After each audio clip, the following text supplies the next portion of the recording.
Bonjour, bienvenue sur Famille Vie.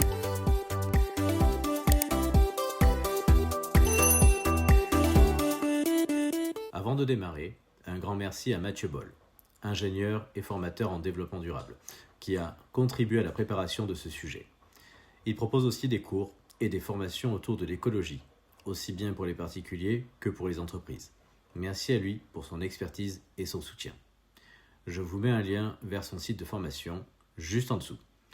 Allez y jeter un œil, il vous offre le premier cours. Maintenant, je vous retrouve sans plus tarder dans mon bureau pour échanger par rapport aux véhicules électriques. Est-ce un miracle ou une illusion? Bonjour à toutes et à tous, bienvenue dans mon bureau. On entend souvent que la voiture électrique est la solution miracle pour sauver le climat. Mais on entend aussi l'inverse, que ça pollue plus à fabriquer, que ça détruit la planète avec les batteries et que ça finira par poser encore plus de problèmes. Alors, qu'en est-il vraiment? Aujourd'hui, on va décortiquer le sujet ensemble. On va parler de la fabrication, de l'utilisation au quotidien, de la pollution locale et enfin du recyclage. Et je vous donnerai aussi un exemple concret avec notre propre véhicule, une Tesla Model 3 Propulsion équipée d'une batterie LFP. Pour préparer cette vidéo, je me suis appuyé sur plusieurs sources fiables, le travail de vulgarisation de Rodolphe Meyer, alias Le Réveilleur, une présentation de Mathieu Boll, ainsi qu'une étude de l'ADEME, de Carbone 4, de l'Agence internationale de l'énergie, ainsi que d'autres données techniques. Commençons par le début, la fabrication. Une voiture électrique, ça sort d'usine avec un handicap. Pourquoi? Parce que la batterie demande beaucoup de ressources. Du lithium, du fer, du phosphate, et parfois du nickel ou du cobalt, selon la technologie utilisée. Résultat, à sa naissance, un véhicule électrique a déjà émis plus de CO2 qu'une voiture essence ou diesel. C'est pour ça qu'on entend souvent une électrique pollue plus qu'une thermique avant même d'avoir roulé. Ce n'est pas faux, mais l'histoire ne s'arrête pas là. Parce qu'une fois sur la route, tout change. En France, notre électricité est très peu carbonée. En 2024, elle a émis en moyenne 21,7 grammes de CO2 par kilowattheure selon RTE. Donc, recharger un véhicule électrique, ça émet très peu de CO2. Une thermique, elle, continue à brûler du carburant à chaque trajet. Ces émissions s'accumulent jour après jour. D'après l'ADEME et Carbone 4, après environ 20 à 40 000 km, l'électrique rattrape son handicap de départ. Et passé ce cap, l'écart ne fait que grandir. À 150 000 km, une voiture électrique peut avoir émis 2 fois moins à 3 fois moins de CO2 qu'une voiture thermique équivalente. Moralité, plus on garde sa voiture longtemps, plus l'électrique devient rentable. Mais attention, il y a un piège, la taille et le poids. Plus la batterie est grosse, plus elle est lourde, plus elle consomme, et plus elle est polluante à fabriquer. Un petit modèle avec une batterie autour de 50-60 kWh a un excellent bilan. Un SUV de 2 tonnes et demie avec 100 kWh de batterie, beaucoup moins. La vraie question n'est donc pas simplement l'électrique ou pas l'électrique, mais quelle taille de batterie est adaptée à mon usage. Et c'est là qu'on arrive à mon cas concret. J'ai choisi une Tesla Model 3 Propulsion qui a une batterie d'environ 60 kWh en technologie LFP. On pourrait croire que, comme la LFP est plus lourde que les autres chimies, mon modèle n'a pas vraiment d'avantage par rapport à une long range en NMC, qui a pourtant une plus grosse batterie. C'est vrai que le poids des deux versions est assez proche, environ 1836 kg pour la propulsion et 1822 pour la long range, d'après EV Database. Mais ce n'est pas le poids qui fait tout. Le facteur décisif, c'est surtout le CO2 de fabrication de la batterie. Et là, on a deux éléments clés. D'abord, la taille. 60 kWh pour la propulsion contre 80 kWh pour la long range. Moins de kilowattheures fabriqués, c'est déjà beaucoup moins de CO2. Ensuite, la chimie. D'après une étude publiée dans Nature Communication en 2024, la LFP a un contenu carbone par kilowattheure plus faible que la NMC, car elle n'utilise ni nickel ni cobalt.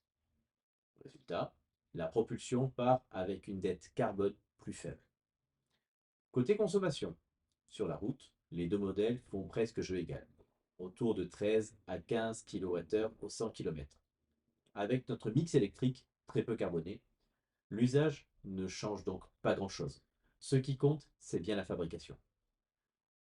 Concrètement, cela veut dire que la Model 3 propulsion LFP atteint son point d'équilibre plus vite, typiquement entre 20 et 30 000 km en France, alors que la long range LMC sera plutôt autour de 30 à 40 000 km. Dans tous les cas, les deux restent largement meilleurs qu'une thermique sur toute leur durée de vie. Mais revenons sur cette technologie LFP, parce qu'elle mérite qu'on s'y attarde. La LFP, pour lithium, fer, phosphate, a trois gros avantages. Pas de nickel, pas de cobalt. Ce sont des matériaux rares, chers et parfois extraits dans des conditions sociales ou environnementales difficiles. La LFP repose sur des ressources plus abondantes. La durée de vie est également plus longue. Elle supporte plus de cycles de charge et de décharge, donc elle vieillit moins vite. Elle est également plus sûre. Elle résiste mieux à la chaleur et a moins de risques d'incendie. Son inconvénient, c'est une densité énergétique plus faible. À autonomie égale, la LFP est plus lourde et prend plus de place. Mais pour une voiture pensée pour être sobre, comme la Model 3 Propulsion, c'est un compromis idéal. Et surtout, Tesla recommande de charger à 100% régulièrement sur les LFP, ce qui est plus pratique. Ça permet de profiter de toute l'autonomie sans abîmer la batterie et ça simplifie la vie au quotidien. Petit rappel, sur les NMC, il est conseillé de s'arrêter à 80%. Or, si jamais vous faites un long trajet, vous pouvez la charger à 100%. Un autre point important, c'est la pollution locale. Un véhicule électrique, c'est zéro émission à l'échappement. Pas de fumée noire, pas d'oxyde d'azote, pas de particules fines liées à la combustion. En ville, ça fait une énorme différence pour la qualité de l'air et la santé publique. Il reste les particules liées aux pneus et aux freins. Mais là encore, plus la voiture est légère, mieux c'est. Concernant les hybrides rechargeables, on en parle souvent, est-ce vraiment une bonne idée? Sur le papier, ça paraît idéal.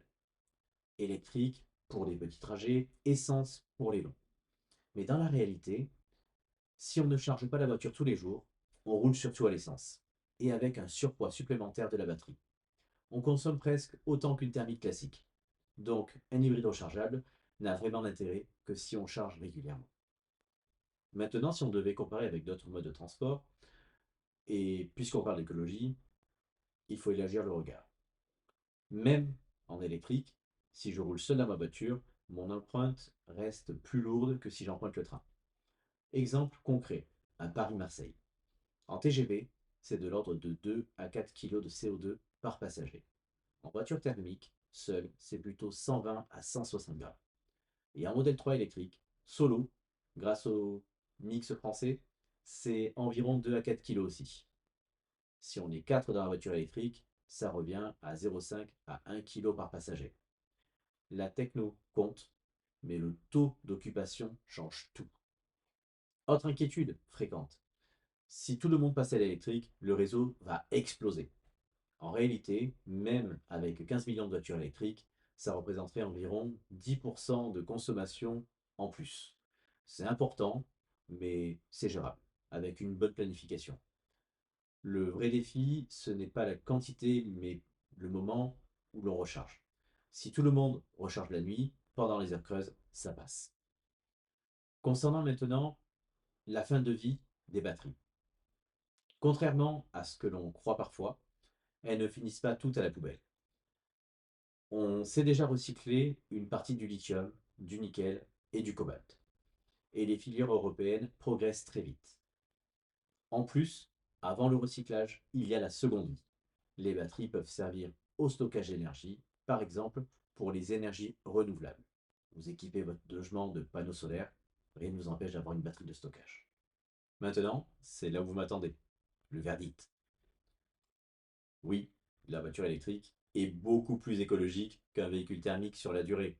Mais non, ce n'est pas une baguette magique.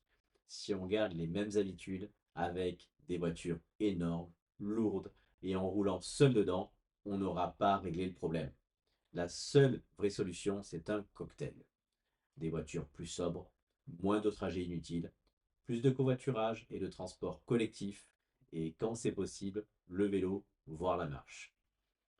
La phrase à retenir, c'est celle-ci. La voiture électrique, c'est celle qu'on utilise le moins. Mais quand on en a besoin, mieux vaut une électrique sobre avec des batteries adaptées comme la Model 3 LFP, pratique, durable et bien plus écologique qu'une thermique. Voilà pour ce tour d'horizon. J'espère que cette vidéo vous a permis d'y voir plus clair sur ce sujet souvent caricaturé.